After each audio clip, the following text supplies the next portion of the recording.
Hey, it's me, Ben Affleck. Hey, Ben, it's me, Jimmy Time. Stab, stab, stab. Oh my God, you're stabbing me. That's what you get for ruining Batman. But I didn't ruin it. I made it better. And I'm making your body better by filling it with plot holes. That's not what plot holes are. Hello, everybody. It's Jennifer Lopez. Shut up, Jennifer Lopez. You're old and your butt's starting to rot. Oh my God, did Jennifer Lopez just shoot herself in the head? We can only hope so, Ben. We can only hope so. You're a sick man, Jimmy Time. No! You're a sick man! You're a sick man for starring in Gigli.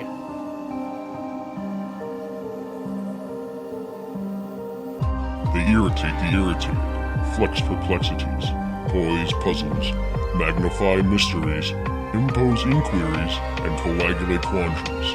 But more importantly, they ask one question. Why would you make this?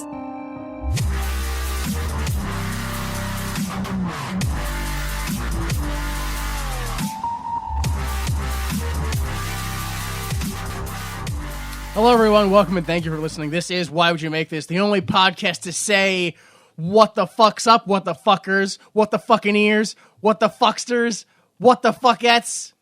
Oh, no, wait, that's Mark Maron. That's not. No, we asked the question, why would you make this?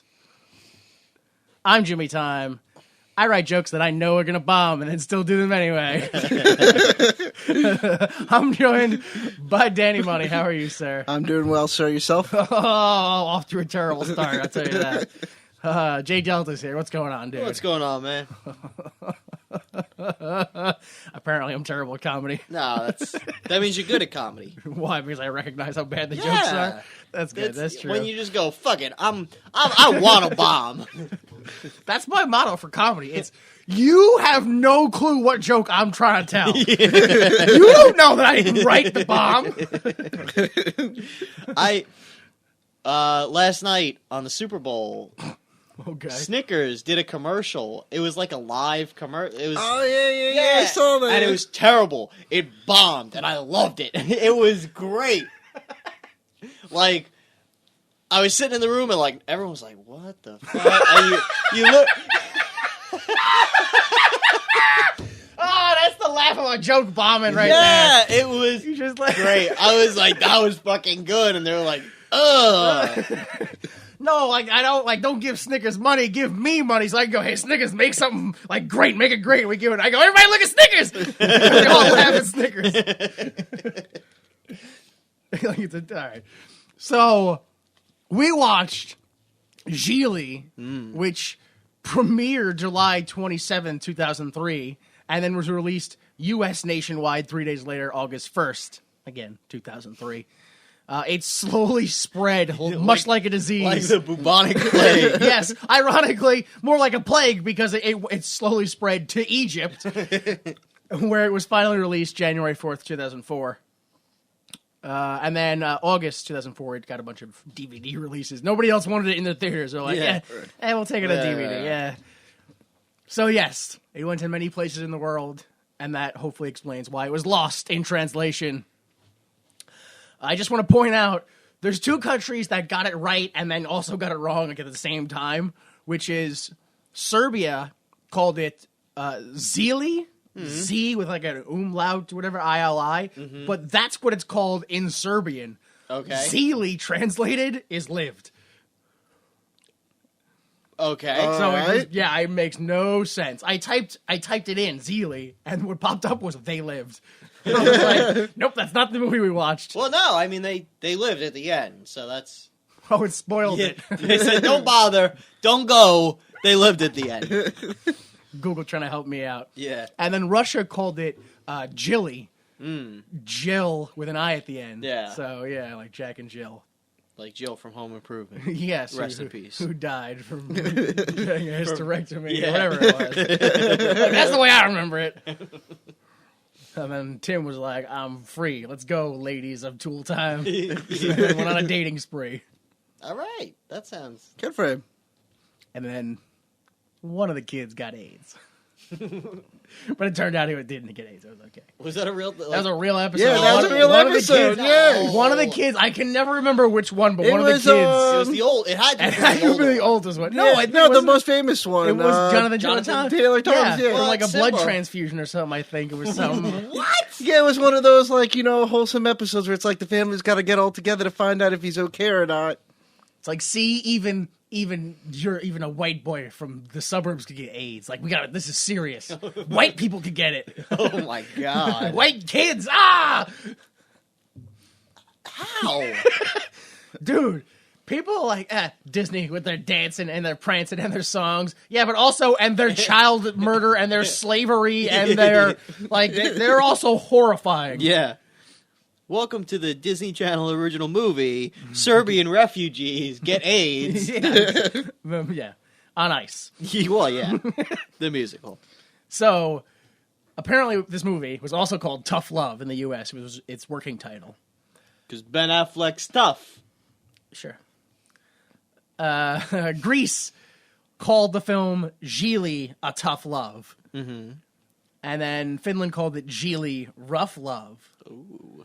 And then Portugal called it hard love, and hard could kind of be tough since it translates. Yeah. So. Argentina called it pricked love, Okay. like pricked by a thorn. Oh. I guess I don't. It didn't. It would. To be honest, what they said pricked love wouldn't translate. But the first word, whatever pricked was, translated because there's a Penis. There's a no, because there's like a Carlos Santana song called like pricked heart or something like that. And then the other word was love. So I translated. That was me. I did that. Your translation was partially based on a Carlos. Yeah. Isn't that like how anthropology works? You go through history or through people. It's all right there. According to this Carlos Santana CD, I don't know any of his songs, but here's where a joke would go about one of I his. knew anything about him. Yeah. Achy breaky. He has an achy breaky heart. No, what? No. No. But my extent of Carlos Santana would be, so based on this book, it's because that's all I know about him is that one guitar riff. That's all I got, Carlos. Write a lyric for crying out loud. Everyone has an electronic device in front of them, Nobody's looking it up. but nobody's looking. Nobody it up. cares, dude. He could be Elvis Costello for all we know. So, yes, Prick to Love was Argentina. And then Hungary called it Gangster Love, followed by Italy that called it Love Troubles - Tough Love. France called it Love Troubles. Austria and Germany called it Love with Risk.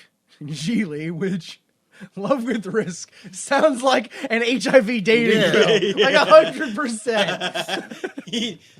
The best of MTV's dating game shows. Oh, Yeah. There's 3 contestants. that's the one Chris Hardwick doesn't talk about. It's 3 contestants. Each of them has something. One of them ain't curable. You'll get a date and the cure if you pick the right one.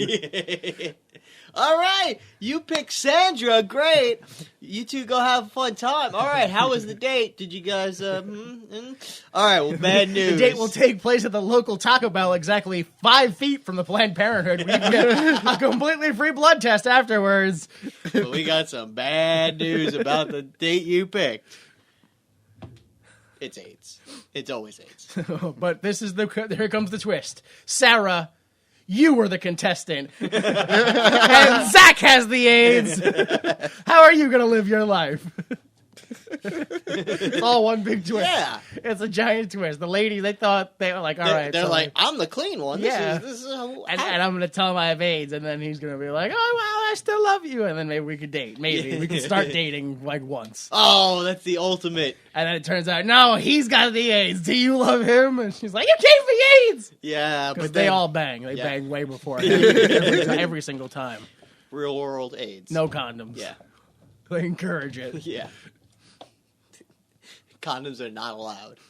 They encourage them to... You got to go through the pat down before you walk in. It's terrible. All right, so anyway. Bulgaria remember, we're lost in translation. They called this difficult dating. Spain called it a dangerous relationship, and Brazil called it, again, more with the AIDS dating, because they called it risk contact. What type of movie is this? Like seriously? Like a rom-com? Or It technically, it is a romantic comedy crime it's thriller. All of those are wrong. Yeah, I know. That, like, somewhere in the film, I was like, it technically is all those things, but never at the same time. It is a comedy, and then that stops, and then it starts being like a romantic, and then that stops, and then there's a crime, and so I don't know if you guys remember everything we just said, but hopefully it explains why it made what it made, Mr. Money. It made very little money, which is not fucking surprising not at even a all. little bit. It made domestically $6 million.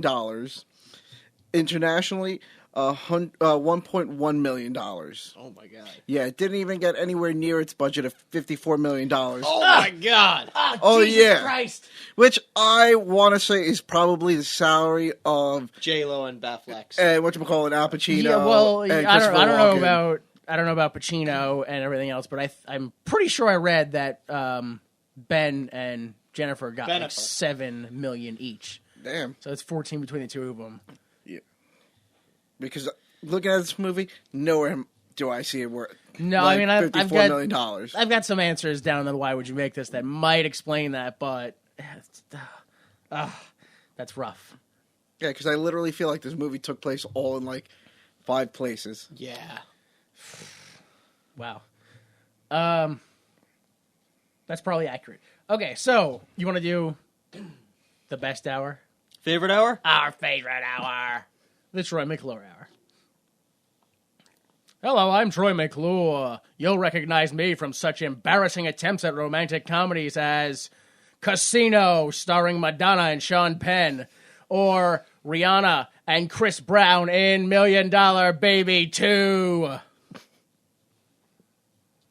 I tried. So Ben Affleck plays Larry Gigli. You'll remember him as Gawking Guy in the 2006 Clerks 2. Okay. Yeah, I don't know. I didn't know. I've seen that. I didn't know he was in it. Nope. Thought that was a different guy. I thought he was Jason Lee in that movie. Yeah. Bruce Wayne / Batman in the current run of DC movies. They're garbage. Oh my god. Have you seen them? No, I haven't seen any of them. I haven't seen a movie. Outside of this podcast, I haven't seen a movie. Well, if I 5 asked years. you, does Batman, he has rules, right? Yeah. What's probably Batman's number one rule? Don't murder anybody in the face with a gun. Yeah, right?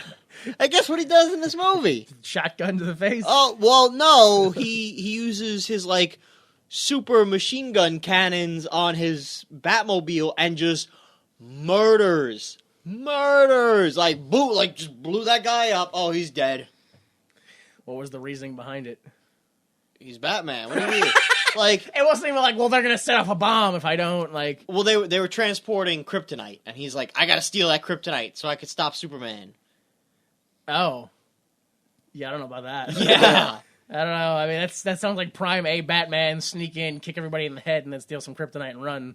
No. No, apparently kick in, guns show blazing. up, and you just blow out, you kill, you murder them all, and then you go, this is mine now. And that's how you get the vigilante known as Batman. Good job. I mean, it's not like he wrote the movie, did he? No. No. But still. But originally he was going to direct the Batman standalone movie, and he just recently came out and was like, yeah, I'm not doing that. Nah. He's like, I guess I'm still Batman because of contractual obligations, but I ain't directing it. Eh.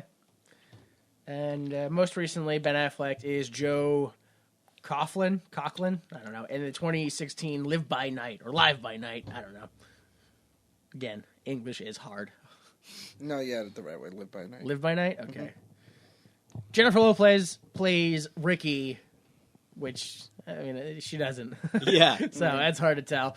You recognize her as Terry Flores from the 1997 Anaconda. Oh, yeah. Marissa Ventura in the 2002 Made in Manhattan. And most recently, Harley Santos in the ongoing television series Shades of Blue. Wow, she's downgraded to TV now? Yeah. What are you going to do? Yeah.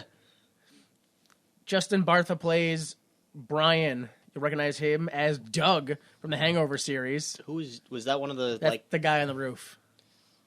The guy who's, well, I don't know which movie that is. I just spoiled one of the movies for you guys. Sorry. In the first one, yeah, he's the one getting married. Oh. He's the one who always gets lost. He's the one who wasn't in the movie until the last. Because he's always lost. Yeah, okay.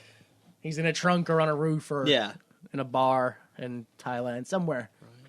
Oh, okay. He's the reason the movies happen. Yeah. You also recognize him as Riley Poole in the Yes. National Treasure films. That Oh, I yeah, recognize. that's right. Yeah.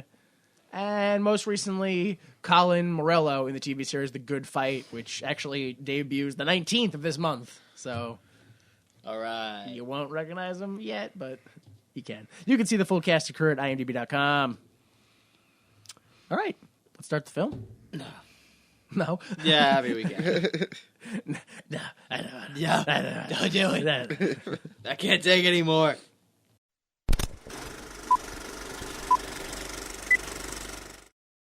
You didn't watch this with commentary or... Okay. No, I was hoping there would have been somebody to explain something about this, but nope. I just had to read production notes and stuff. Ugh. So the film opens on a voiceover, followed by fourth wall breaking, but it turns out that it's not fourth wall breaking, and I guess it's not also voiceover. It's a guy talking to a man crammed into a washing machine. It was a dryer. Oh, was it a dryer? Yeah, because he was talking about how he was going to evaporate all his moisture I would and know. turn him into beef jerky. I'm pretty sure just putting a guy in a dryer at a laundromat couldn't do that. No, I don't think it would get hot enough. No, I don't think. Let alone the fact that I'm pretty sure once he left, he would have just kicked the door open and got out of himself. It was a terrible plan. Oh, you guys are right. Take away his science degree. He didn't seem very bright. Yeah, it turns out that the guy who was talking is Ben Affleck, and he's trying to extort money for some guy named Lewis that we don't see. And the guy in the dryer only has half. Good enough, I guess. Yeah, it's something. Yeah, well, Lewis doesn't really think so. And when he goes to him next, Lewis is threatening some guy. Turns out that the guy, Ben Affleck, that was extorting money is Larry Gigli, or actually he calls him Gigli. Jiggly. Because apparently this is the first time he's ever met him. How do you, Yeah. I don't know. That had to have come up. So otherwise, it's the first time he met him. Yeah. At least on the phone, they would have... Yeah, that's what I mean. Yeah. That would have come up had they talked or met or any of that beforehand. So this is the first time they've ever met. Correct. And I can't stand how they try to get that through as a joke. Oh no, it's Geely, really? They mentioned it a few times, and it's just that makes no sense, though. Although, I will say, one time I was at the gym, and, some dude was like, hey, man, can you spot me? Yeah, sure, I'll spot you. And he's like, hey, what's your name? And I was like, oh, blah, blah, blah. And he's like, okay, cool, I remember that. He's like, if you ever need to know my name, it's easy. It's Mike. Like Mike and Ike. And I was like, that's the fucking dumbest shit I ever heard. But I never forgot it because of how fucking stupid it was. What was that guy's name? I don't know. Fucker loved candy, though. I'll tell you that shit right now. I remember he was dumb and he loved candy. Yeah. I was like, Mike and Ike's? Who? That's not even... Dumb, loved candy. Oh, his name was Lollipop. That's because dumb lollipops. That was it. I remember now. It was a long thing, but he was like that. That's how you remember it every time. So Lewis is like, you only got half the money. Whatever. I'm gonna give you this job. I got a friend who needs help. Go find this guy and hang on to him. So Larry goes to a building. It's like a program for... Yeah, well, but it's in just a random building. Yep. It's never. It's just all of a sudden he goes into a white building, and there's a bunch of retarded people in there. with no supervision. No, because, like, the doorman is also, like, a retarded person who's like, follow me. He's like Igor. He's like, hey, walk this way. I was like, why? Like, why do they should there be a guard or like, some adult who can math? This is Trump's America, baby. They gotta watch themselves. I'm okay with that because that means I can get out of jail so easily. Hey, I don't know what's going on, but I'm in this line going into jail, and today's my last day. I'm supposed to get out. And like, don't you get out? Well, we've all seen that. Yeah. Now I'm just stealing jokes. So Larry finds a very mentally ill man, or maybe child, or maybe teenager, or maybe he's just an average millennial. Yeah. So, yeah, it's a retarded guy. How offended were you at this point? Oh, when I first saw it, I was like, so that guy never worked again, huh? Like, that was my first thought. That was it. The last and first time. Because, everybody, like, all the extras in this scene are actually people with, whatever sort of issues. That's why they weren't sitting with them. They Yeah. were like, go sit over there. Yeah. We know that's horse shit. They're like, don't put them right next to them, because then it's going to be obvious. Awful. It's still obvious. What do you mean? Yeah. It doesn't. It's still. What are you talking about? He's got like it's not. He's got like Tourette's.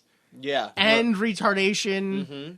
And probably something else. Like I don't know all the things, but definitely more than one. Yeah. He's definitely got like 2 or more things going on with his head. So. Larry's like, all right, Brian, you got to come with me. Let's go. And he's like, no, I don't want to go. I want to go to the Baywatch. Larry's like, what? That's where I'm going. Let's go. And that's it. And He successfully kidnapped. This is a movie without any security anywhere. The No. whole film has 0 security in it. Like, it's because everybody in that building has some sort of mental disability. He's like, no, I'm taking him to the Baywatch. It's like, okay, if you say so. No, look, I got this. I'm taking him to the Baywatch. Way to go, Brian! Go to that Baywatch! And like, what year was this? 2003. 3. If they made this movie today, you think it would there had to be like protests and stuff. Like Ben Affleck wouldn't work for like 10 years. Like, Yeah, that's it. He'd be forced to like do these awful like superhero movies or something. At the beginning of this, Batman. He'd be forced to be Batman. Everything went fine. Everything went normal. We would have pushed J-Lo down to TV. Oh no, never mind. It's fine. Everything's fine. Turns out it's all Everything worked out for the best. karma is real, folks. What a strange day of learning. The other guy had to be Nick Cage's sidekick in a bunch of movies. He played the dumb guy in that movie too. He was the smart simpleton. Like, yeah, he was like, what are you? Oh, I'm like a neurophysicist. It's like, you know how in Transformers, Marky Mark is the most jack scientist there is. This guy was just the dumbest scientist. He's like, yeah, of course I can wire electronics, but common sense, what?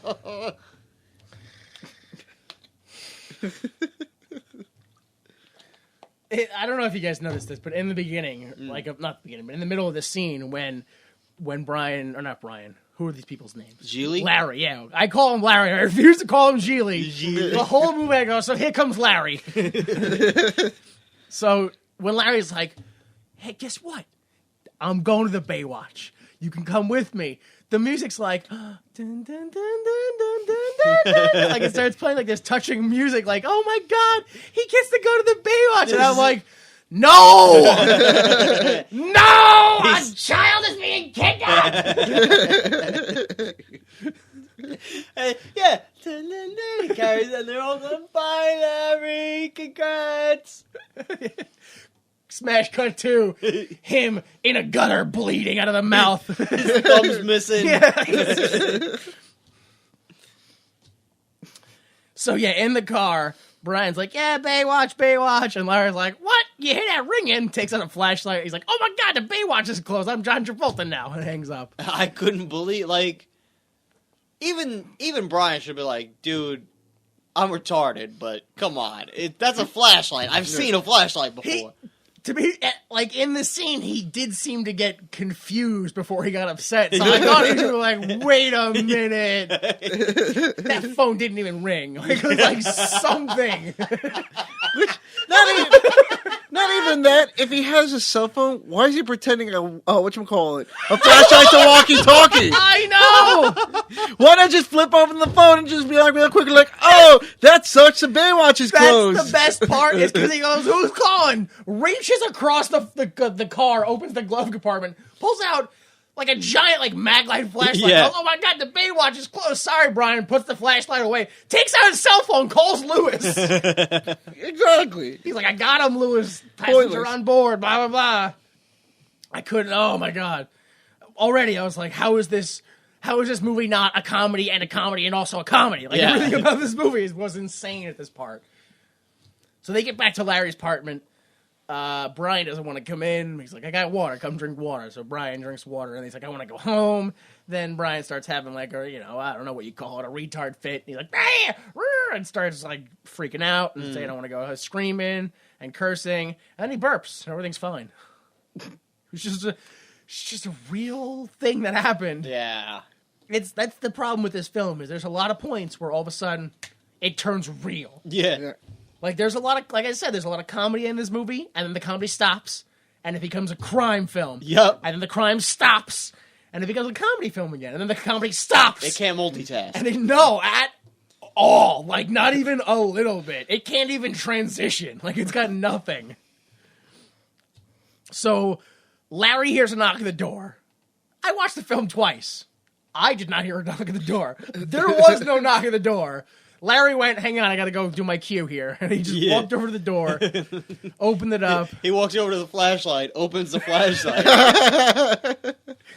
It's his new neighbor. She wants to use the phone, but it's also J-Lo. Everyone makes very extended eye contact. It's kind of awkward and weird.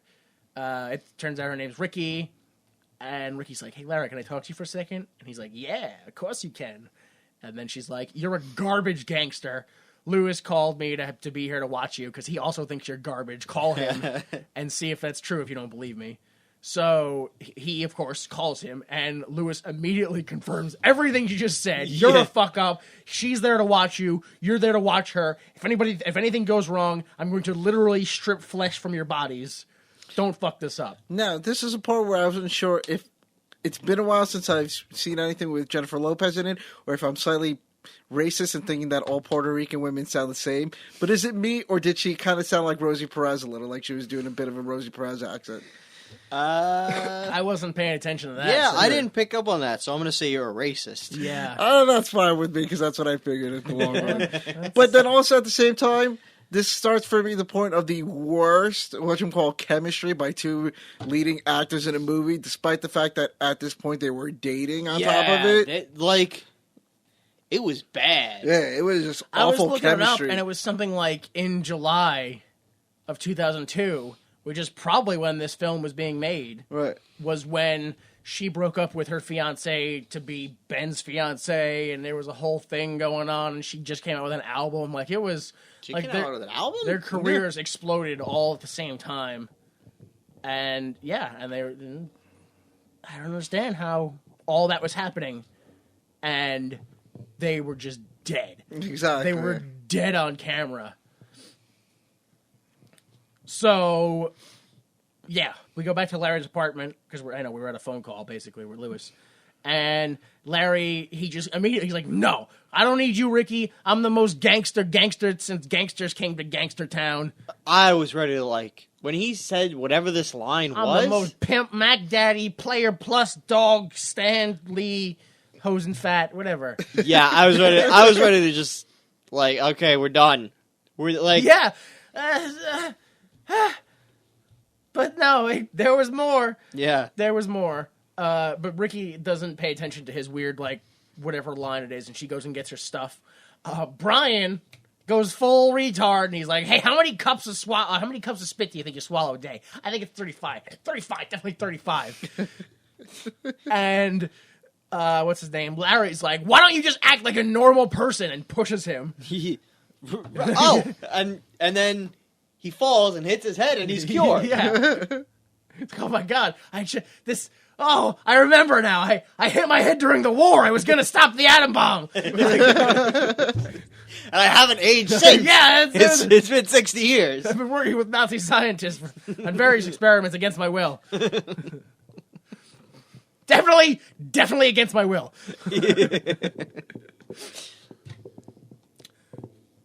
So, yeah, right when he pushes him, Ricky comes back in, and she's like, "If you hurt him, I'm going to kill you." And Brian's like, "Go for it." Not Brian. Larry's like, "Go for it." And Brian's like, "Definitely 35. I'm a genius. 35 cups." And then we cut to dinner. Yeah. Cut to. So at dinner, Ricky's vague about her past, and Brian doesn't like his food. So Larry's like, "Hey, listen, you fucking retard." And Ricky's like, "Stop calling him a retard. What's wrong with you?" It's not his fault. Yeah. It's not my fault, I'm brain damage! And I was like, oh. Well, at least he knows, though. But also, that's a real man pretending to be a retarded person. It doesn't matter how smart you make the retarded person. It's still awful. I don't care how smart the black guy you're playing is. You're still in blackface. And it's fucking horrible, dude. Why don't you get this? Mammy, got 12 doctorates, Mammy. No, not okay.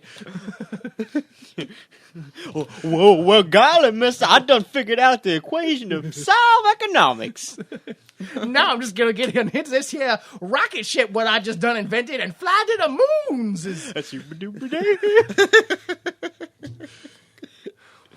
And then, of course, he really does it. Yeah, then he flies to the moon, but it was all wrong because it was blackface.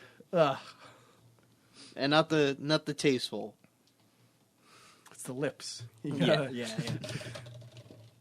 So, where were we? Yes. Bull, cow, that whole thing. That's such an awful moment. In every relationship, there's a bull and there's a cow. I'm the bull. You understand that? It's me. I'm the bull.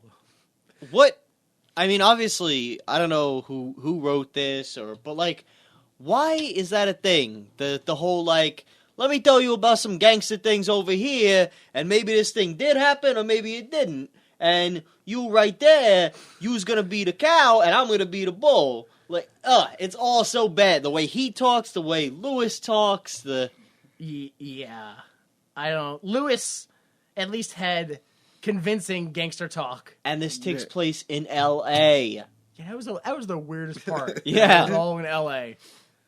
When Lewis was like, "Listen, I got a friend in New York," I was like, "Okay, we're gonna go to New York." That's where he meets Puerto Rican jailer. No, he goes 2 blocks over, deeper into L.A.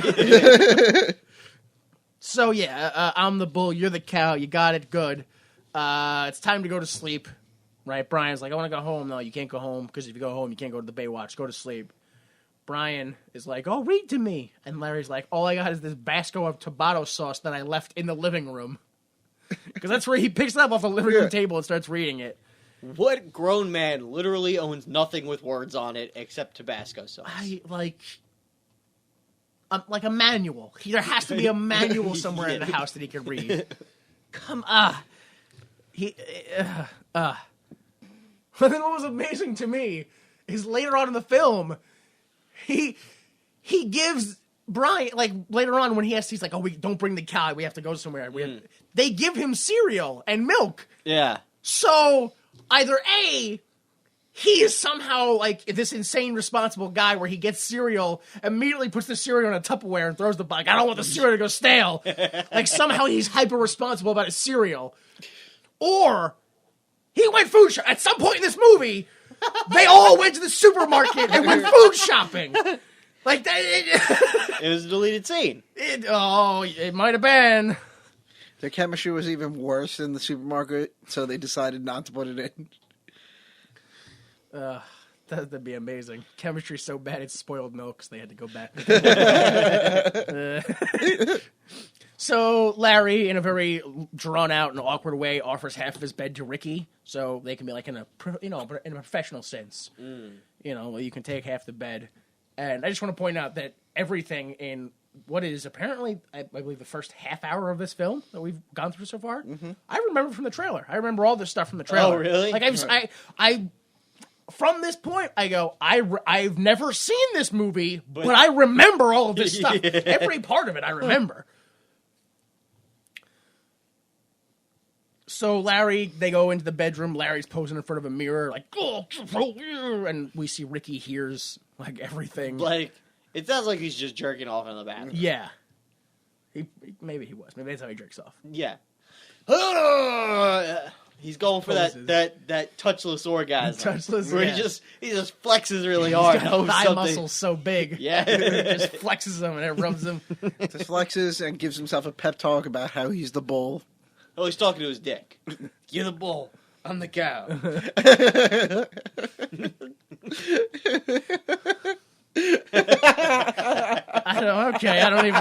not even something I get, but I'm sure he would. Why wouldn't he? Like, what? Who am I to judge, I guess? If a man wants to play bull and cow with his penis, Yeah, who am I to say no? It's 2016. You can be a bull and a cow if you want at the same time, and then fuck yourself. You can bull your own cow. Yeah. Right. So Larry tries to be sexy when he gets into bed, and Ricky kind of, like, I don't know why, but she very slowly spirals onto the fact that she's a lesbian. We're never going to have sex ever again. Good night. And boom, nighttime. Next day, Brian is calling an Australian weather line on the phone. And Larry's like, what? Why are what am I doing? Why am I arguing with you? Why would I argue with you? Like, that's the smartest thing in the whole film. Is him going, why would I argue with you? Yeah. And he walks away. He goes over to Ricky, goes, listen, last night, I'm sorry that it happened, but also, it was a one-time offer, so don't ever come back to me. That was it. And then there is a very, very violent knock at the door, probably to make up for the other knock that we didn't hear before. Yeah. And it's his mother, and he's like, oh, and I was like, what the hell's wrong with his mother? And Larry's like, it's a cop. And I was like, I genuinely don't know if it's a cop or his mother. Like this Cop mom. I didn't know. He hides Brian in the back room. It's Christopher Walken. He comes in and he's looking for, I don't know. I genuinely have no idea what he's looking for. He tells a very drawn out story that he interrupts himself for and like talks like it's all, I don't know what's going on, but apparently the moral of the story is he's going to go get ice cream, and then he leaves. And then everyone freaks out because apparently Brian's brother is a federal prosecutor. Yeah, well, he goes on this big, long, like, tirade because I think at the end he's like, now I'm going to get ice cream, and he's hoping Brian will be like, oh, ice cream. You know what? That's what I thought, too. But that didn't happen. The second time I watched it, he was like, tell you what, I'm going to go get ice cream right now. It's so good. Your tongue will try to eat your brain, you know, like slap your head up. Yeah. You want to come? No? Okay. He's never seen again. No, that's it. Gone forever. So, yeah, they freak out like, oh my God, I can't believe federal prosecutor. Like, if Christopher Walken wasn't such, like, a noble or, like, if he wasn't so convinced that, like, if Christopher Walken literally closed the door and then just stood outside the door, yeah, he would have caught. He would have yeah. Because the second he closes the door, they freak out. They go, "Why federal fucking? Are you kidding me?" And then Brian goes, "Bro, I'm hungry," and they're all talking full blast. And moments before, Christopher Walken was like, "Your door, it's too thin to pretend you're not home when you're home." So that is a flawless Yeah. Jay Moore doing Christopher Walken. Like,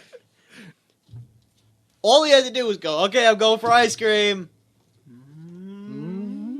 Aha, got nope. No. He was legitimately very excited about ice cream. I guess, yeah. He just realized, hey, I am an adult who can go buy ice cream. It's 2:00 in the afternoon and I haven't had lunch yet. I'm getting ice cream for lunch. Ice cream Thursday. And it's Wednesday. Ah! Take that, wife. Slut. Why? Why is he with his own wife? Is that... Come on now. Me and ice cream are gonna go play bull and cow.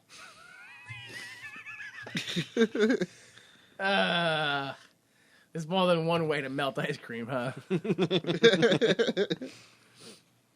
So, yeah, Brian's hungry. So they hop in the car, and I guess they go to get food, but Larry gets a call on his flashlight, and the Baywatch is closed again. Oh, no. Ricky's like, what's the Baywatch? Is it the show? And he's like, no, not the show. It's the real place. It's where everybody goes. It's where the friends are. It's where the sex is. I think it's where the sex is. Which just makes the Baywatch creepy. Yeah. You're like, he's not like the child retard. He's the teenage retard. He's like, I want to bang. Why can't I bang everything? He gets a little too handsy. Yeah. So they get fast food, and everyone's eating, and then some kids start playing Rage Against the Machine, or at least a song that sounds like Rage Against the Machine. Yeah. And literally, Larry Gigli is the only person in the place that doesn't like it, so he tries to start a fight over it. Well, he's the only one paying attention. Brian's staring off at a painting of a. He starts dancing though. Well, that's true. But he's more focused of a painting of a woman with with cleavage. But yeah, giant cleavage tits, which is just more of the sex. Just Yeah. And then what else? But Ricky, she starts bobbing her head like, yeah. And nobody else was complaining. Yeah. He was the only person that had a problem with it. He tries to start a fight over it. But luckily Ricky's like, I'll talk my way out of this. And she talks about like some fake karate about how she's going to rip, or not she's going to, but she knows How to rip out an eye. Along with the nerve and a part of the brain. So they'll lose their memories. Like, it's just whatever. And they're all into, like, there's a whole bunch of school kids, and they're all intimidated by it. They were not school kids. They were like 20-somethings. No, Yeah. they were like 17. They were 20-somethings playing high schoolers. I don't even know about that. I thought they were like 18, no. like And there were 12 of them. I refuse to believe that they were like, oh, okay. That's why I say school kids. I guess that's the only plausible reason why they weren't just beaten to death.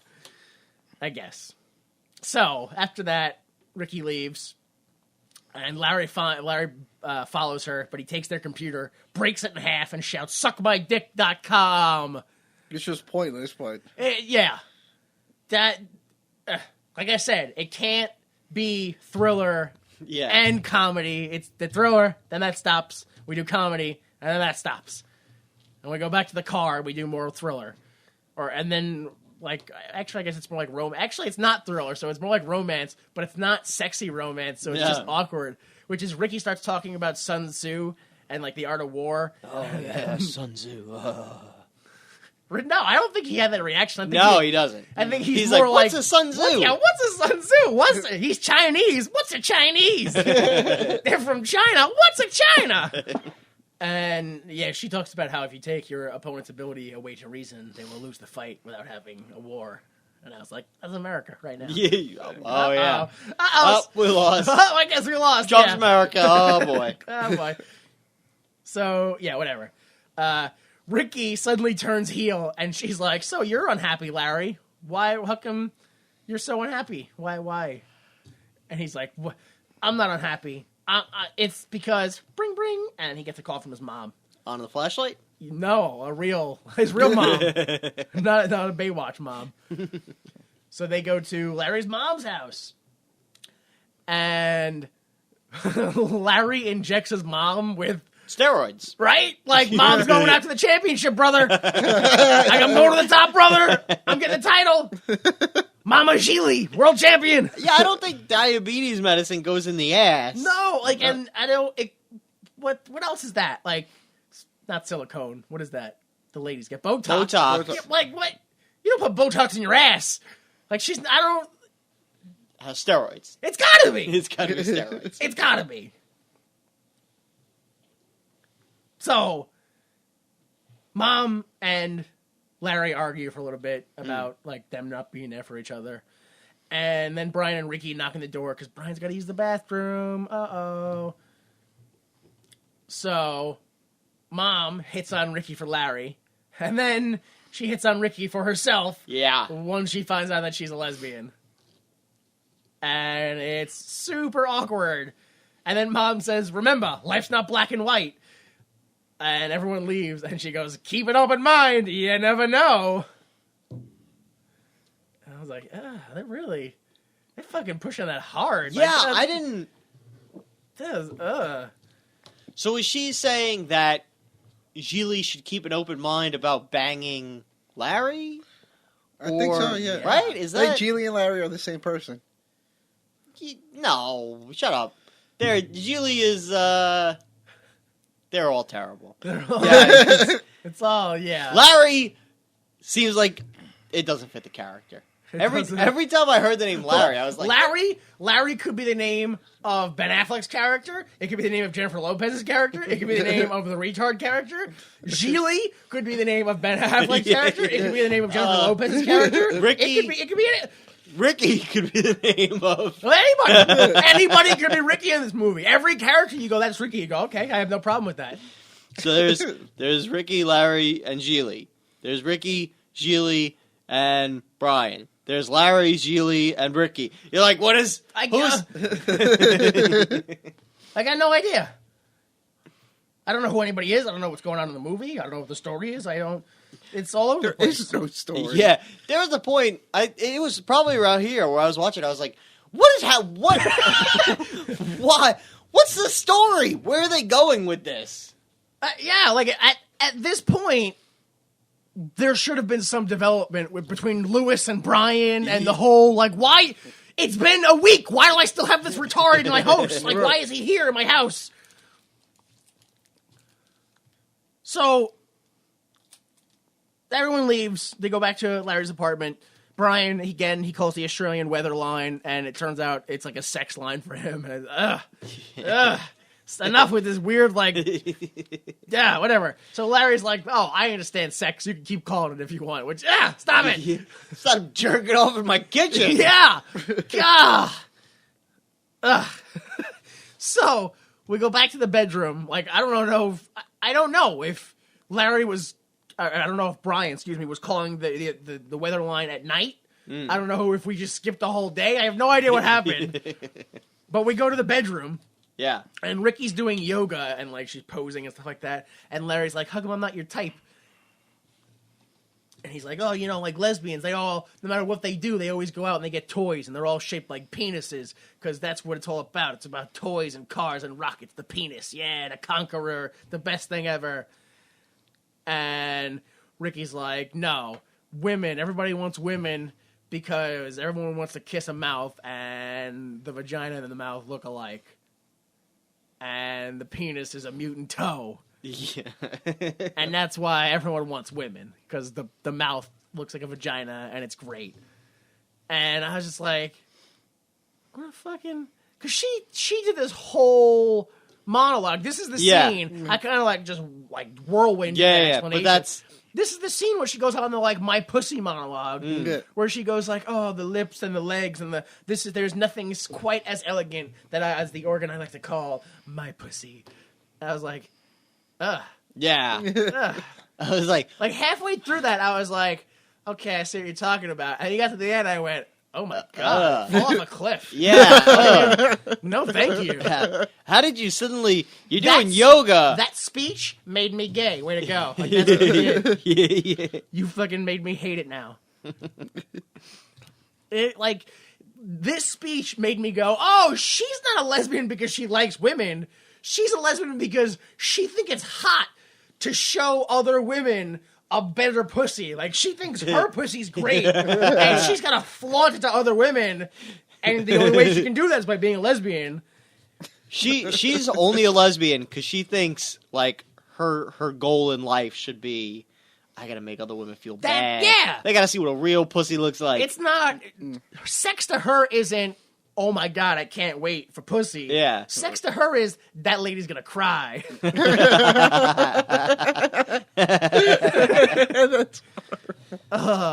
it is horrible. It was a really, like... It was just such an out-of-place speech. Yeah. I was surprised, like, at the end of it, she didn't queef as an explanation point. Like, BAM! The pussy, son, you can't stop it. Probably would have made it better. It would have, because then you would have been like, oh, it's a comedy scene. But there wasn't. You were like, no, that was her emancipation proclamation. Like, this was her moment in the sun. I have a dream that one day all pussies will look like my pussy. I have a dream that one day everybody else will be lucky enough to see what I see every day. Their dreams will be my dreams. I have a dream that young white children and young black children will hold hands and learn in classrooms about the glory that is my pussy. Ugh, okay. So, I don't know how that scene ends. But it does. Yeah, I don't know. She's just like, now, doesn't the female form sound more attractive to you? And he's like, yeah. He's just like, me too. And I was like, right. Okay. And we jump to a call from Lewis. Yep. And he's at a gas station, and Brian picks up. Oh, that's how we jumped there, because Brian just picks up a phone. Yeah. Like, I guess he's going to jerk off again to the weather service. But Lewis, like, it was one of those weird, like, I called you just as you picked up. So, like, just something that'll never, ever happen again in the history of the world. That, what? I just picked up. You're calling me? What? Oh, my God! That's so weird!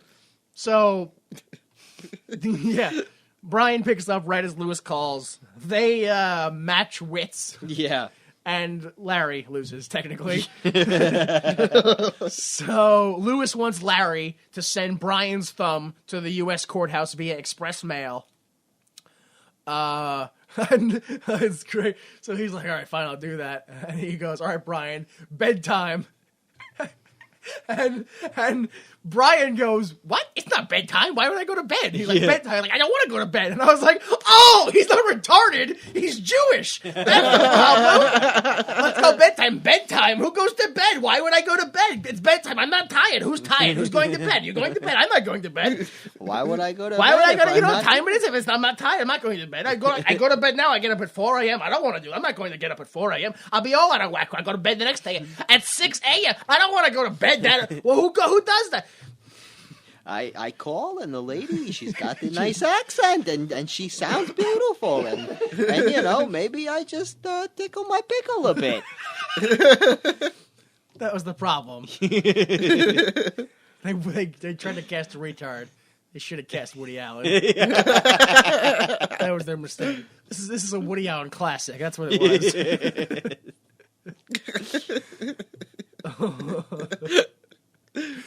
Oh, man. So, yeah, it's bedtime. Larry reads the Sherman toilet paper. And, Brian goes to sleep. We go to the bedroom. Ricky's like, hey, Larry, who are your friends? And he's like, I have no friends. Also, we got to cut off Brian's thumb. Yeah. Good night. And they go to sleep. They both immediately go to sleep. They don't even talk about it. So, in the day, Larry gets woken up by Brian dancing to loud music and yelling the N-word. And I was just like, oh, it's going to be so easy to cut this guy's thumb off now. Like, I was like, what a fucking moral dilemma. He's racist. That guy. Come here. She's singing some song, but of course it's a rap song, and it's the part where they enter. It's like every classic video game where like your mom comes in and you go, what game are you playing? Oh, I'm playing Frogger. What are you doing? Oh, this is, it's the one sex scene in Frogger that I happen to unlock right now. Thanks for coming by, Mom. Thanks. Good job. This is the part where Frogger jumps up on the hood of the car and there's two people banging in the back of that truck. Oh, boy. Oh, God, great. Grandma, you come in too. Okay. Yeah, no. Why wouldn't you? Yeah. And I can't skip the cutscene. No, I can't. So, yeah, Brian. Actually, this is the part where I go, oh, Larry died. Something happened, Larry died, and the rest of this movie is the death hallucination, because none of it makes sense, right? He's woken up, what happens? There's a retard in his kitchen screaming the N-word. There's a beautiful naked woman in his shower. Just, you can see side movements. Great. Yeah. He wakes up. What happens? Oh, the mentally handicapped man is dancing in his kitchen, starts speaking Spanish. He's like, okay. Then what happens? There's a knock at the door. Another beautiful blonde woman walks in. He goes, oh, who are you? Oh, I'm a stalker. That's what she says. She goes, I've been stalking you, Ricky. Because it turns out that the woman is Ricky's ex-girlfriend, I guess. We don't know that because she just goes, I'm stalking you. And she goes, it's over between us. It's over. And she goes, what about Sharon? And he goes, it's not about Sharon and us. It's just me and you are done. We're not done. Yeah. Or we are done. Excuse me. We're done. It's over. And then she's like, no, we're not over. We don't have to. Look, if this is what you need, we'll all have sex. Me and you, him, we're all going to do it. We'll all bang. And then she's like, no, it's over. We're done. And she's like, no, you care about me. I'll prove it by killing myself. And she walks into the kitchen and fucking kills herself. And I have PSD for the rest of my... Oh, yeah! Holy shit. Yeah, it was really weird that she decided to, just slit her wrist in front of everyone, and everyone just, reacted like, oh, she just did that. Everyone's like, well, I don't know why she did that. That was my reaction, too, because the way she does it is she just, brushes the knife against her wrist. I was like, all right, yeah, we get it. Oh, no, you cut your wrist, wow, oh, boy. Yeah, exactly. Everyone just took a moment to be like, oh, no, she's... Oh, no, she's not faking it. There's really blood coming out now. I was the only person who, the second the blade touched her wrist, I went, ah! And the second went, For a good 24 hours since I saw that, every hour I'd go, nope, my wrist is okay. They're okay. Nope, I'm still here. Oh my god, it was horrifying. I was astounded that she slits her wrist and just no-sells the fact that she's got to be in horrible pain from cutting. I don't know about the pain, but she does. She slits them and she goes, woo! All right, here we go. This is she's on adrenaline. Yeah. She's fucking gone. But still, just to even be like, knife. Because I don't, if I were to that, I'd even have a moment of slow hesitation as being like, am I really doing this? No, she's like, you're not I've done this before. Fuck you. She's like, let me just reopen. She didn't even, she just tapped it. There we go. It's split open again. It's like Ric Flair's forehead. Tapped on it I think you tapped it like a tree, like you tap for sap. I was like, what? Yeah, you tap a keg, you punk and you just turn open the up faucet on. and then you gloop. Oh man! And then it plays party music. What? Because the taps are open. The taps. That's an ad that I didn't see. That's not one I don't think. I mean, we can make that we could go to Budweiser and bring them hey man, we got a new Budweiser man shows up, puts taps in his wrist, and it's party time. My blood runs with the fuel of Budweiser. Drink from me, the body of Budweiser man. Drink responsibly. How come you never see that?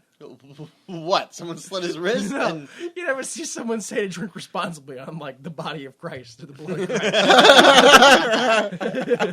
It tells you drink Christ responsibly. Drink Christ responsibly. Oh man. So, yeah, I'm still just thinking about the wrists. Oh boy, they sure were cut. Anybody got bandages for me? I'm fine, but just in case. I want to wrap them in case. So we go to the hospital, but we're not in the hospital. We're in Larry's car, and Larry and Brian are sitting there just bullshitting with each other, talking about the Baywatch. And then Brian's penis sneezes. Yeah. Which, again, pretty sure this is all a death dream. Yeah. What 100%. I'm blind to it. What does that mean? My penis sneezed. I think that means he came. Yeah. From what? From watching Ricky interacting with her girlfriend. Oh my god! No! That's what I interpreted it as. For real? That's what you had, Delta? I mean, that's the only thing I could guess. because he was like, yeah, my penis sneezed, which is right. It just. And then, well, I kind of found it funny that he went, bless you. And Ben Affleck's character was like, oh, thank you. And he's like, no, I was talking to my penis. It sneezed. Yeah, I don't think he said blessed you. He said some other word, though. I didn't write it down. No, he literally, because Batfleck was like, blah, blah, blah, and he was like, God bless you. And he's like, thank you. He's like, no, I was talking to my dick, idiot. That's not even an exaggeration. That's how he talks throughout the most of the movie. Yeah. A large portion of the movie is him going, just, no, you fucking idiot. That's not like, where's my sunflower seed, you fucking tard? What did Batfleck call them? Poly seeds? Poly seeds, yeah. Is that like a Boston thing? I've never heard that. I guess yeah. because parrots are considered poly when a cracker No. poly, and you give parrots sunflower seeds. I refuse to accept that that's the logic. It's gotta be. Think of another logic, but it has to be that.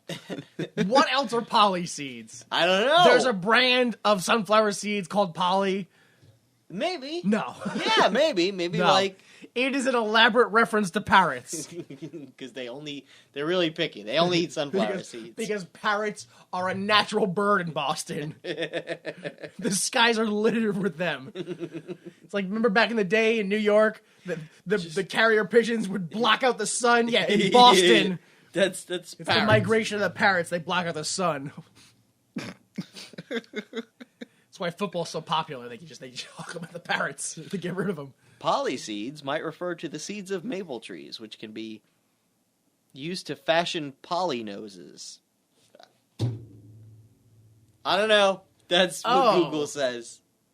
We have those. Yeah, the little twirly things that Yeah, fall. and you split them and you can put them on your nose. Yeah. I think. That's called a poly nose? Yeah, apparently. We might have just made that up. Is that a poly nose? Because that's more like a Pinocchio nose. That's a poly nose? Yeah. They don't look like sunflower seeds at all. No. That just raises further questions. Like, you didn't do anything. You made it worse. Such an odd term for sunflower seeds. It doesn't make any sense.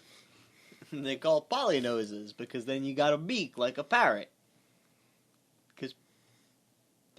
So now the parrot explanation is crazy. Because my explanation was sunflower seeds are eaten by parrots. Your explanation is a leaf looks like a parrot's beak? Like, what are you talking about? Or a seed, I guess. Whatever. No, we're moving on. Okay. So Ricky says, let's bail on cutting the thumb, because she's done with the girlfriend in the hospital. She leaves her there. And Larry's like, yeah, sure, whatever. And Ricky's like, no, this isn't a sure thing. Yes and sure are very different. It's over a matter of commitment. Sure is like, whatever. Yes is like, yes, I want to do that. So do you want to bail on the mob? Her example was, do you want to help me move my couch? Sure. Do you want me to suck your dick for 12 hours straight? Yes. Yeah. Really? 12 hours? Maybe she's just Like really an bad hour. at it. And I'd be like, all right, I get the point. I'll buy you one. You're not going to suck it off of me. That's it. It's over. So, yeah. Larry's like, okay, yes. Yes, I do. Let's do it. So they go, well, they're already at the hospital, so they go to a different part of the hospital, and Ricky distracts some white shirt with her nips full blast. Yeah. But also by dumping burning hot coffee on him. Like, I thought the nips were going to be the distraction, and then she burns his penis. How about I dump this hot coffee on him? I got a better idea. How about you give him an erection so all of his penile skin is exposed, and then you pour boiling liquid on it? I think that'll be better and distract him for years to come. So Larry sneaks into the morgue with Brian. Yeah. And then tells Brian, hey, Brian, just stand in the corner of the morgue. Don't look at Close anything. your eyes. Just Yeah, I'm going to cut off this guy's thumb with a plastic knife. with a plastic butter knife. Terrible. So Brian sings Sir Mix-a-Lot, and Larry cuts. Then we go to the box store, which is specifically what Lewis said. Go to the box store. Yeah. Go like Box R Us. They put in the appropriately sized package. Ricky eye fucks the hell out of the lady clerk. Yeah, and she returns in kind. Mm-hmm. Yes. And they ship it. We go back to Larry's car. Larry peels out, and he's like, you know what? You're right. I am sad. I'm sad because I got a super great, hot, smoking 10A+ #1 lady in my bed, and I have absolutely zero shot with her. I've got no chance. And on top of that, I also really like her a lot, like as a person, like with feelings and shit. And my life also, it just sucks. My life just sucks on top of that, okay? So that's why I feel terrible. And I kind of feel embarrassed, but at this point in the film, when he did this whole speech, I was like, this film sounds like it was written by Kevin Smith. Yeah. It really does. Which is funny that you say that, because when he goes on his whole, like, speech early on about how she's a dyke and lesbians and all that, like, I was like, this is something Banky Edwards would say in Chasing Amy about lesbians. I gotta Chasing Amy. Yeah, and even this speech, too, felt kind of like his speech that he gives in the car to whatchamacallit, to what's-her-face? Ricky. Gigli. No, not Gigli. In Chasing Amy, about how he's in love with her, but, you know, he has no chance, and he gets it. Yeah. That's, it's like, See, I didn't get, all I got to at this point was, it sounds like it was written by Kevin Smith. That's it. It's, like, I still have, like, 4 or 5 scenes before I go, Chasing Amy. Oh, yeah. Okay. Like, it took me a couple of scenes. So we go back to the bedroom, like, immediately. We go back to the bedroom. And Ricky suggests that Larry is very feminine because of the way he looks at his fingernails.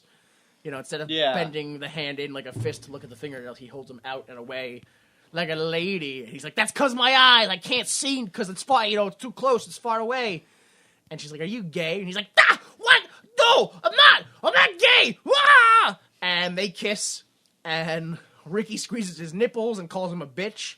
And then, like, even if this was 2 women making out and they knew they were both lesbians, it is still very, very awkward for her to then break the kiss, lay back in the bed, and go, it's turkey time. Because she really should have, like, pulled him to, like, come with me.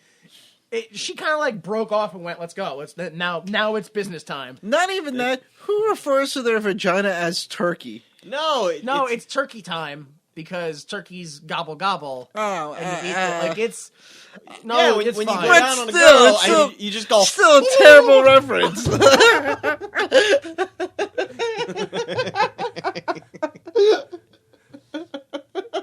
No, I don't ask my husband for oral anymore. Why not? Well, I asked him one time, and he said, well, it's just like a turkey call. You just gobble it. So he took out his turkey call and shoved it in there, and it just blew the turkey call. And my pussy just blew up. It just blew right up.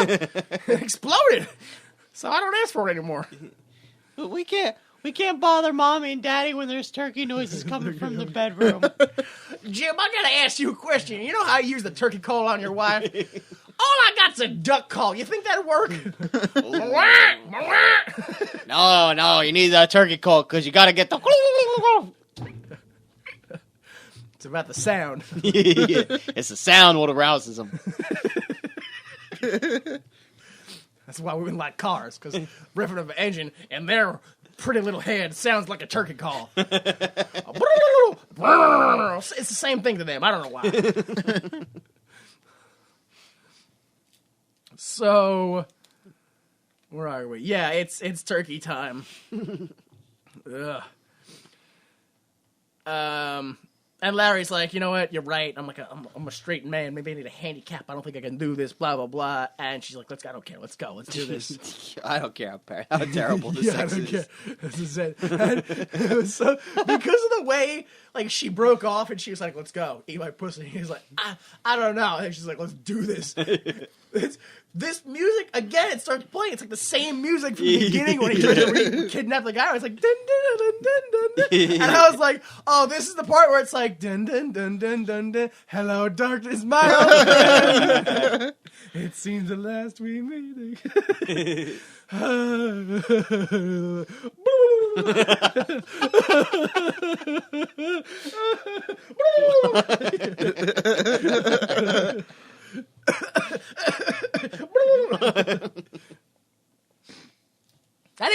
we're done. So they have a sex montage where there's a very lovely acoustic guitar of the two of them rolling around and kissing and humping, mostly Ricky on top. Yeah. We get to the post-sex and they cuddle, and Larry moos because he's the cow now. Ricky's like, oh yeah, by the way, now that we banged, I'm leaving after this job. I was like, oh my god, that's how it feels, huh? Yeah. Before she was like, by the way, I'm leaving after this job, I was like, you know what? I'm so glad that these two buddy cops finally resolved their differences. Now they can go after the bad guy. Nope. And I was just thinking, imagine that's how all buddy cops worked. Like, just Riggs and Murtaugh to fuck before they could go find the fucking bad guy. Oh, I'm getting too old for this shit, Riggs. Come on, Rod, you can take it. You can take it, Rod.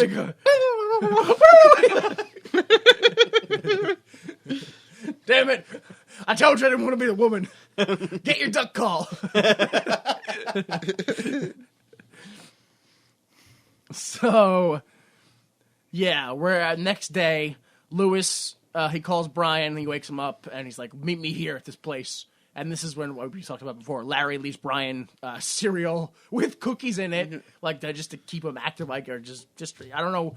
I never understood, like, here, not only am I going to give you food, I'll give you more food. Like, because you're definitely going to take longer to eat it, and then won't have more energy. Like, I give you all this sugar. That'll calm you down.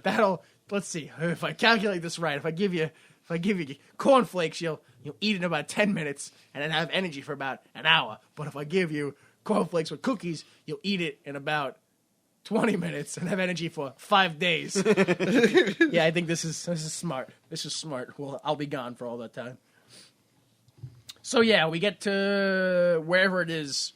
Lewis told them to meet them because they said meet me somewhere. Lewis said meet me somewhere, but don't bring the thing. Don't bring the thing, Brian.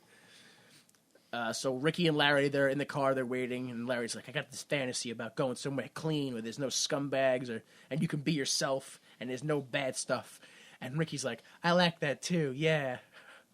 And then they drive off the cliff, and they crash, because apparently this is it's Thelma Louise. Yeah, that's what I thought was going to happen. They were like looking into the sunset, they were both in a car. So did they just leave Brian locked up in his apartment? Yeah. For the rest of the movie, yeah, right? Okay. Except at the end where they get him again. Yeah. Yeah. Eat the cereal for the next 3.5 hours. Yeah, that's what I mean. So Lewis, he shows up and he's like, we got a visitor from New York, follow me. They go, and turns out that visitor is Al Pacino.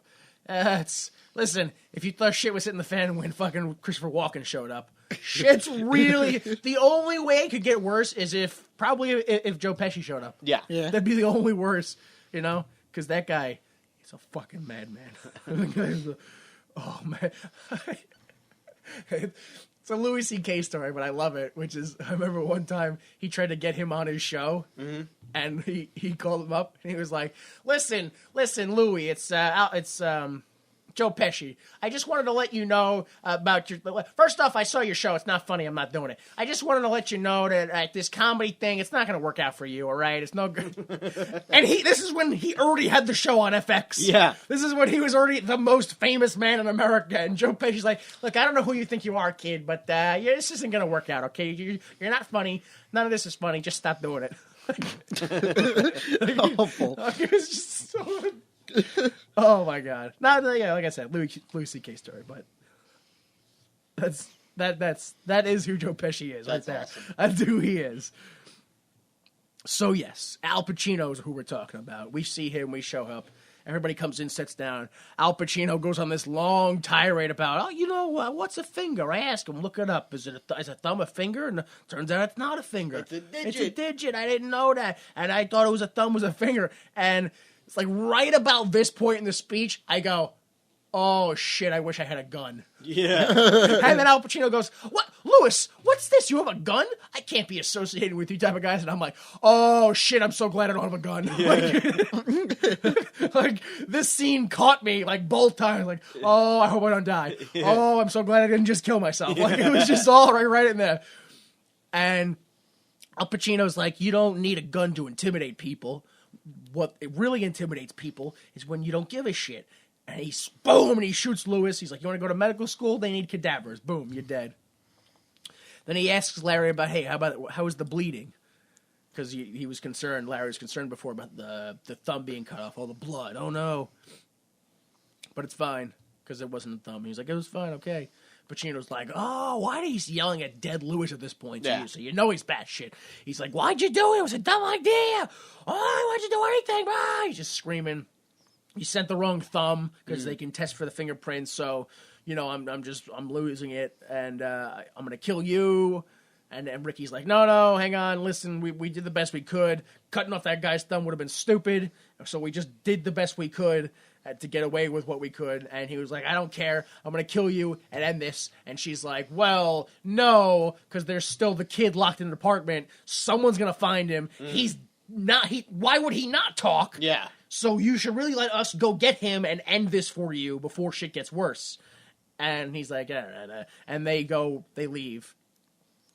And immediately in the car, they're like, so we're just going to drop Brian off where we found him and get out of town, right? And they're like, oh yeah, we're bailing. Oh, yeah. We're bailing on this hard. While they're going to drop him off, Brian starts rapping again.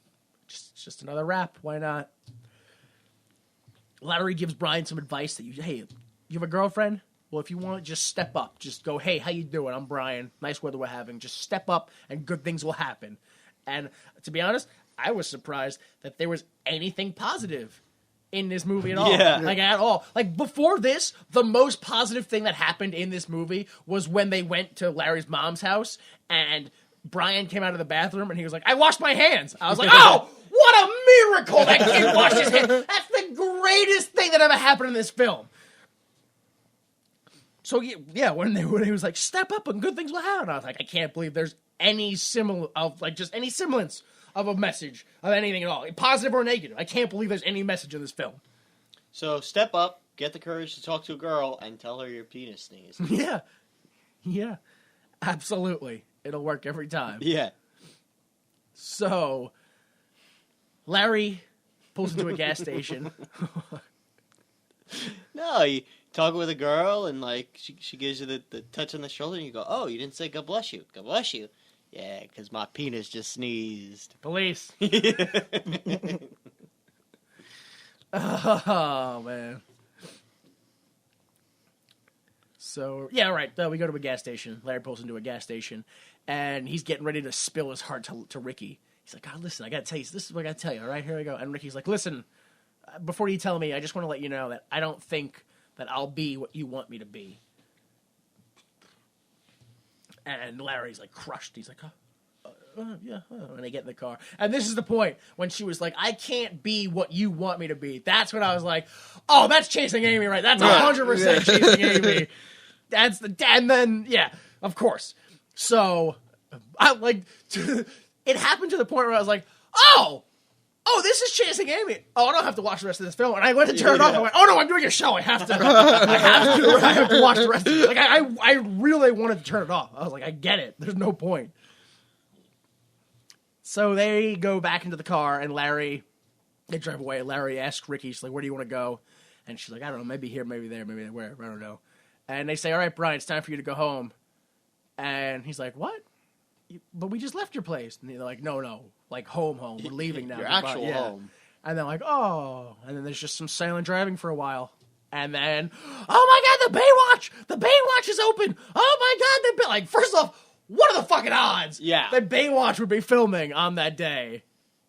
A miracle, really. Yeah. So, yeah, the Baywatch is open. Stop, Larry, stop. Nah, no, we can't. We don't have time. We're not going to stop. Okay, we'll stop. And I was just like, what a fucking... Really, Yeah. Larry?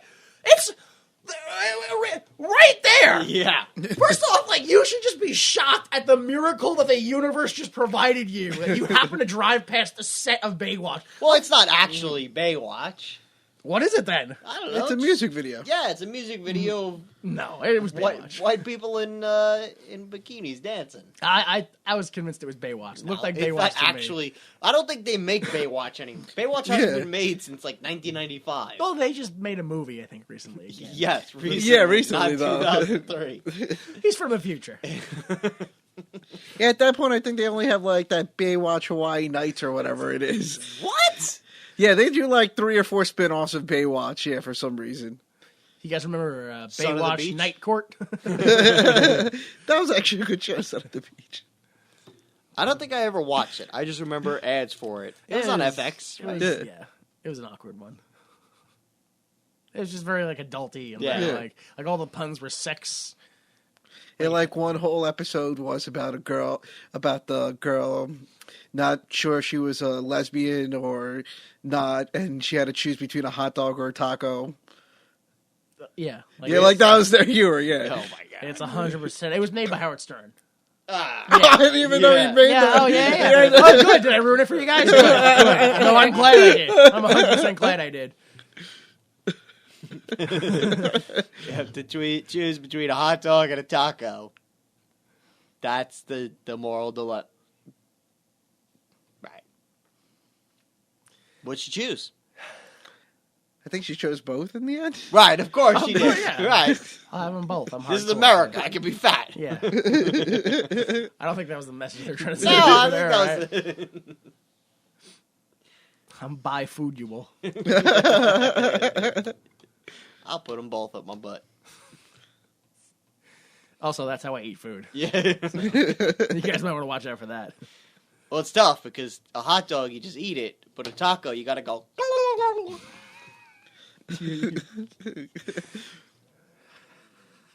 Okay. Not even, just anyway. So we go to the Baywatch, and Brian wants to go down to the set, but Larry won't let him. And again, I'm like, Larry, what are you, like... What do you have to lose? They're, What? they're going to go, no, and Brian's going to go, aw. That'll be the end of it. Like, why do you have to crush his dreams, Larry? Not even that. How the hell did they walk on set with like no credentials or anything? Universe with no guard. Not a single guard in the entire movie. It was the same guy from earlier at the I was about to say institution. that it was one of Brian's friends. He's like, hey Brian. I'm moving up, Brian. You want to? Goodbye. So, yeah, Larry goes and makes a phone call to Brian's brother and then hangs up. And Larry's like, listen, I think your brother's going to be here with his friends soon, so I just want to say I'm sorry for everything I did to you. You know, I apologize. Go to the Baywatch. Go ahead. And Brian walks down to the Baywatch. And Larry gives Ricky the car after a whole bunch of like, no, I can't take it. He's like, listen, I just want to take care of you. I want to make sure you're safe. You know, here, take the car. So they kiss, and then Ricky leaves. And Brian walks onto the set and joins the cast of a beach dance party by taking off his outermost jacket, Yeah. but keeping on his inner jacket and I presume whatever shirt was on underneath that. So the director says pair off, and Brian gets an Australian lady, and he talks Whoa. about the weather, and she's very confused. As she should be. Yes. And the director calls action, and everyone dances, and Brian's like, He's not a very Well, good the whole dancer. time, like, Larry's watching awkwardly, giving commentary to himself. Like, come on, just do it. Just act how she's doing. Ah, there you go. That's it. Stick Yeah. it in. Yeah, like Larry's watching, like, oh, this is it. He's gonna Gonna bang her on the yeah, beach. he's gonna be here for. I was like, no, what? Gross. I know. when he paired up with the lady, like, how's it going? How's it going? I wanted the movie to end right there and do an Animal House style ending, where it's like, Brian died of AIDS like 3 weeks later.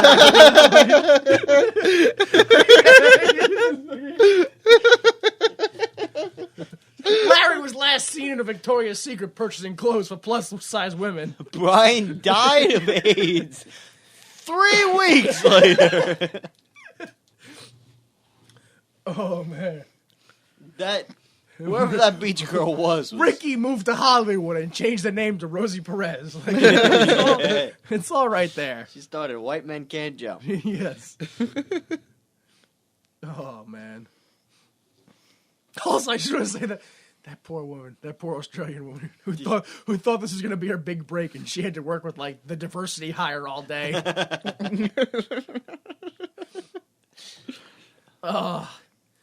So, yeah, we're, like, at the end. Larry, he walks away, but Ricky drives up, and she's like, oh, listen, my real name is Rochelle. And I go, of course it is! Yeah. That's the most lesbian name I've ever heard in my life. Rochelle. She offers him a ride to town, and she's like, I bet you look great in mascara, and they drive off. And that's the end! The end! Yay! What happened in this movie? Nothing happened in this movie. It's a story about they kidnapped the kid. Yes, well, I don't know, because he went willingly. Like, it wasn't much of a kid. Like, nobody seemed to be looking for him. Okay, it's still kidnapping. Because Okay, if I pull fine. over and I Yeah, say, yeah. hey kid, can you help me look for my puppy? He's going willingly, but I'm tricking him. Instead of babies... Oops! I have broken some laws. Listen, instead of baby's day out, it's retard's day out.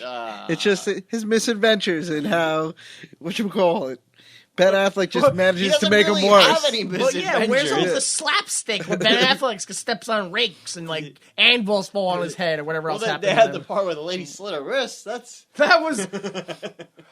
I think the funny part was supposed to be Ben Affleck's whole, I'm a bull, she's a cow. Hey, maybe I am gay, but don't want to admit it now. It was slapstick when he was cutting a thumb off with a butter knife. How did that work? Seriously. How did he get through the bone? Like, he must have just cut all the flesh and then snapped the bone off. Yeah, I don't know. I think so, because he did it so quick. What if you get where you do the tendons, right? Like where the actual joint is. Yeah, I don't know. He I have probably no idea how bones are held Yeah, together. 'cause- I assume all bones socket together, suction style, and then you have to saw them off. Like they don't come apart ever. When you look at the big skeleton in the science class, it has all this wire holding the bones together. I just assumed it was like that. It's not. We're not all. You tell me we're not all Wolverine inside? Like, Yeah. all right. I think I forgot to ask you guys, but hopefully you did it. Nope, you didn't do it at all.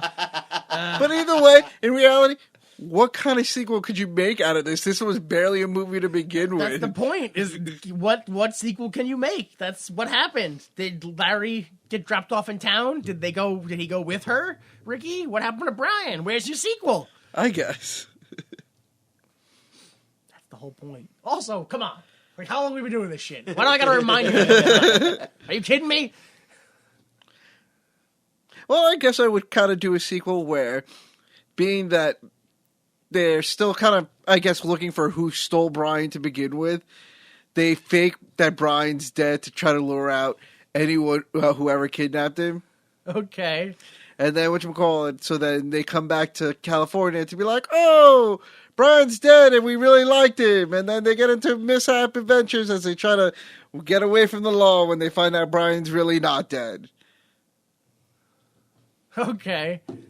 It's like a romantic comedy version of Enemy of the State. Yeah, I guess. Way to go. You ruined another movie. Maybe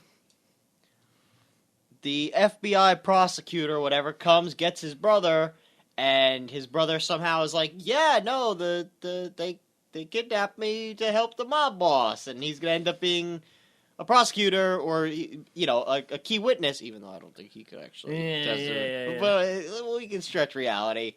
But he's only willing to work if he has Larry and Ricky. Like those are the only people he's willing to cooperate with. They're gonna be like the handlers. Yeah. Oh, it's. I don't like that. I don't like that I don't word. like that, Yeah. Like, oh, an FBI handler, right? Oh, no.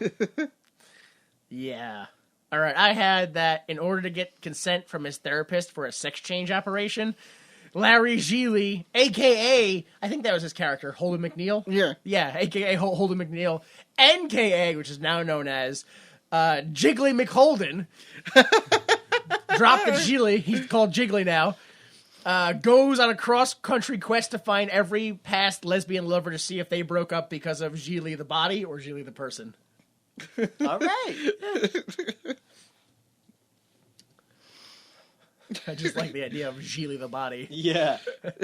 You tell me, am I lovable? Am I lovable now? Do you love my voluptuous breasts? Is that what kept us apart? All right, naked in math class. You guys ready? Oh my god. So, how many scenes were there? Gonna go with my original guess earlier, 5. Okay. Oh, yeah, 16. 16? Yeah, right? I don't know. Closer than 5. They're but like here, and then they drive there, so the car's the scene, and closer than 5, which is, it's 13. You have the laundromat, yeah. Larry's car, just anytime they're driving. Outside the restaurant, which is anytime they call Lewis, basically. He's outside of a restaurant every time. Larry's apartment, Larry's bedroom, the school, wherever they get Brian from, the fast food place, the hospital, Mom's house, the box store, Pacino's house, the gas station, and then the Baywatch. The Baywatch. Yeah, that's 13. So, number 2, how many characters were retarded in this movie? All of them. 11. 11? I don't think there were 11 characters in this film. Yeah, in when they walk through the room. Oh, I didn't count them as characters. You son of a bitch. I said 6. It could have been. Let's see. It was like 1, 2, 3, 4, 5, 6. If you count them, it was probably more like 12, 13. But I got 6, which is Brian, Larry, Lewis, Pacino, Walken, and the laundromat owner. How dumb are you to have to wait for him to close the door before you're like, oh no, he just casually shoved me in a dryer. He's not going to kill me. Oh, is he the laundromat owner?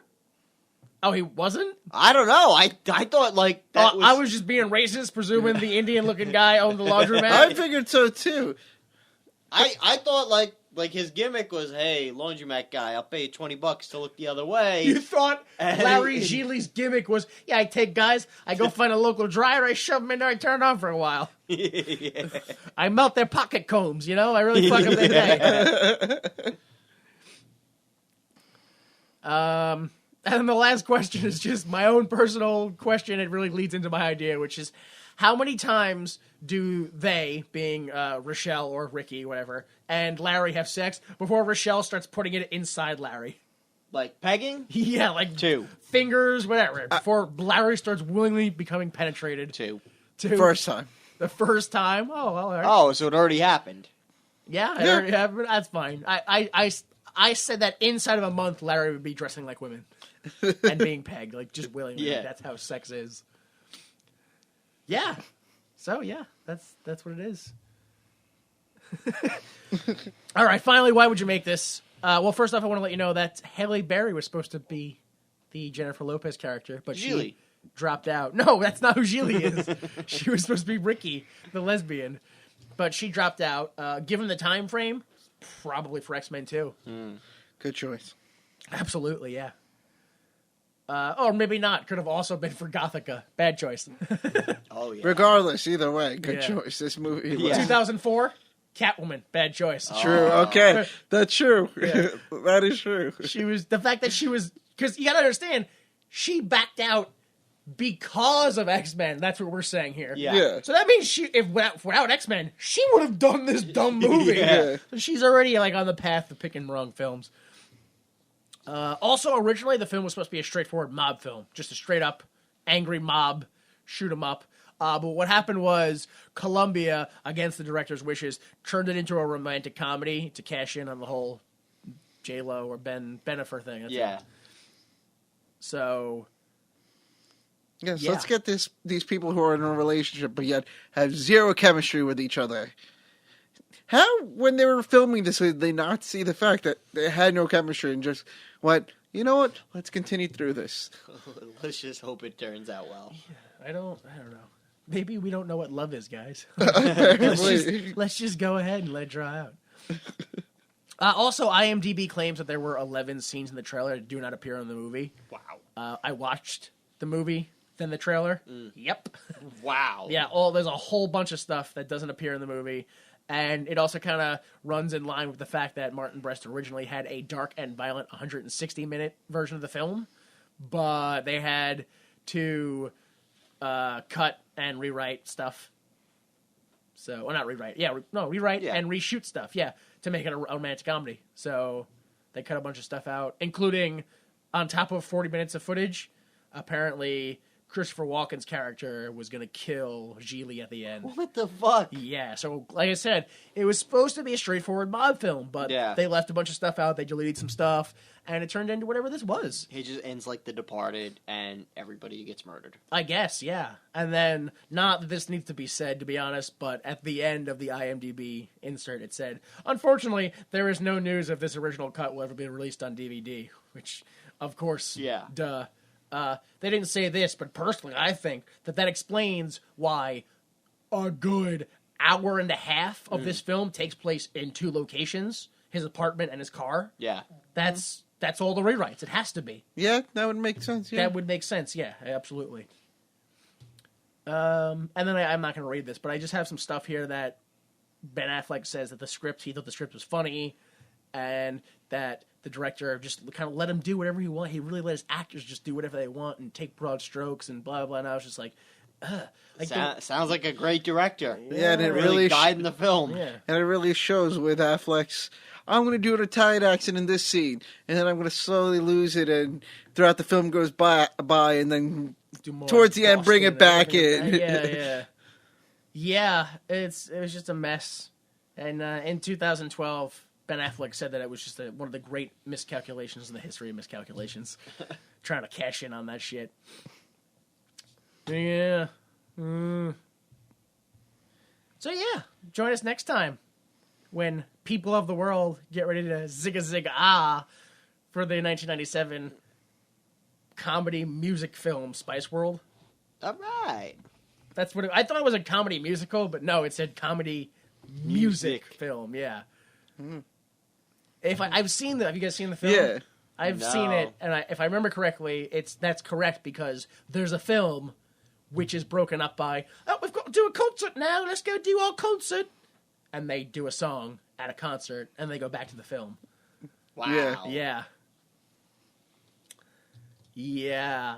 Not to give too much away, but I looked it up, and apparently the guy who, I don't know if he wrote this film, but the guy who, his idea for Spice World was also the guy who was like, hey, let's make the Monkees again. Remember the Monkees? Yeah. Let's make them again and call them S Club 7. That was that same guy. Yeah. Wow. I think that's what they call S Club. Maybe it was a different one. Wow. That's probably S Club. If there's more, that's sad. Yeah. There's other dancey groups. So yeah, next time will be Spice World. Please go to www.ymt.com for all things Why Would You Make This, including you can download episodes for free and a whole bunch of other YouTube links. We've got a whole bunch of YouTube videos, puppet videos, Delta puppet videos. There's a new J Delta puppet show. Yeah, there was a new one. That's true. Just put up a new one 2-3 days ago. And then we should hopefully have more comedy going up there. Fucking February is a gross month. Yeah. It is a fucking. I don't expect us to get anything else done until April. It's just we're all dead, overbooked and underpaid. Sounds about right. Yeah. So again, if you want to listen to or download episodes, you can do it at our website or on iTunes or on Google Play. We're on Google Play now. Oh, nice. So you can do it there if that's what your thing is. VictoryProWrestling.com. Victory Pro Wrestling returns to Center Reach, Long Island, New York. March 18th, Blood, Sweat, and 11 Years. It's the 11th anniversary show. Yes. What kind of shenanigans are going on? I have no idea, but it's the anniversary show, which means, usually... something? It's like our Mania, so usually guys turn it up to 11. It'll be a quality show with good matches. Yeah. There'll probably be a couple big names. That'd be my guess, but who knows? Hey, you never know. Card subject to change. Yeah. So, but, what are you going to do? And then they already have May 6th. So it's March 18th, and then I think May 6th. Nice. quite a gap. Yeah. But yeah, all right. So yeah, again, that's victoryprowrestling.com for all ticket information.